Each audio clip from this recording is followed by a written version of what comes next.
ውድ የአዲግራት ዩኒቨርሲቲ ተመራቂ ተማሪዎቻችን እንዲሁም የዩኒቨርሲቲ ማህበረሰብ በሙሉ እነሆ በጉጉት ስንጠብቀው የነበረው ቀን ደርሷልና እንኳን ደስ አላችሁ፣ እንኳን ደስ አለን።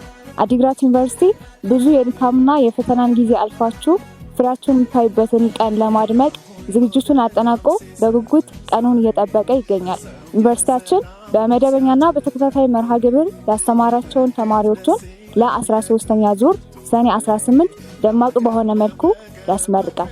በመጀመሪያና ሁለተኛ ዲግሪ ያስተማራቸው ተመራቂ ተማሪዎች በዋናው ዩኒቨርሲቲያችን ማለትም አዲግራት ዩኒቨርሲቲ ቅጥር ውስጥ ያስመርቃል።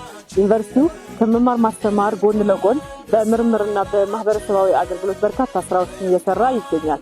ዩኒቨርሲቲው በቴክኖሎጂና በዲጂታላይዜሽን ስራዎችን በሀገር ደረጃ ጥሩ ምሳሌ የሆኑ ስራዎችን እየሰራ ይገኛል። የምርቃት ስነስርዓቱ በዩኒቨርሲቲያችን ዋና ግቢ የሚካሄድ ሲሆን ስነስርዓቱ ላይ ከፌዴራልና ከክልል ከፍተኛ የስራ ኃላፊዎች፣ የቦርድ አባላት፣ ጥሪ የተደረገላቸው የክብር እንግዶችና የተመራቂ ቤተሰቦች ይገኛሉ ተብሎ ይጠበቃል። ለመላው የአዲግራት ዩኒቨርሲቲ ተመራቂ ተማሪዎች እንኳን ደስ አላችሁ።